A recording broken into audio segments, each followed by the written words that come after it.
दैवी संपद विमोक्षाय। यह 17वां अध्याय, इसमें दो चीजें चल रही हैं, एक आसुरी संपदा चल रही है और एक दैवी संपदा चल रही है। तो दैवी संपदा क्या है? तो दैवी संपदा भक्त के अंदर जो भगवान ने 12वें अध्याय में जो कहा, अद्वेष्टा सर्वभूतानां मैत्रः करुण एव च, सभी भूतों के लिए करुणा रखनी चाहिए, सभी जीवों के लिए ममता का भाव रखना चाहिए, सभी जीवों में मुझे देखना चाहिए और सभी जीव मैं ही हूं। ऐसी भावना क्या है? दैवी भावना है, दैवी संपद भावना। और फिर कह रहे हैं निबंधाय आसुरी मता। हे अर्जुन, जो आसुरी मत होते हैं, जो आसुरी भावना जो मैंने तुमको बताई, वह आसुरी भावना क्या है?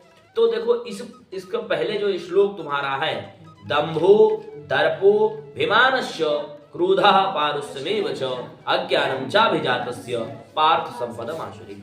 आसुरी भावना क्या है? दंभ, बिना मतलब का भौकाल देना, दर्प, उससे एकदम और ज्यादा अहंकारी हो जाना, अभिमान यानी हमारे अलावा कोई है ही नहीं, क्रोध, बिना मतलब का क्रोध करना, कोई मतलब नहीं है, हर एक चीज में फूफा बनना और पारुष्य, कठोरता, अज्ञान, बिना मतलब का अज्ञान के प्रति भागना और तंत्र मंत्र आदि के तरफ भागना, यह क्या है? आसुरी भावना है। और अर्जुन से भगवान ने कहा, मासुजः संपदम दैवी। हे अर्जुन, तुम चिंता मत करो, यह दैवी भावना ही हो गया, छोड़ दो, दैवी भावना ही तुमको तो चिंता ही नहीं करनी चाहिए। यह क्या है? तुम्हारे अंदर तो दैवी भावना है ही है, जन्मजात है। अभिजातोसि पांडव, तुम तो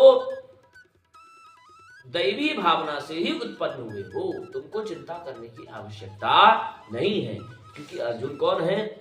नर है। अर्जुन कौन है?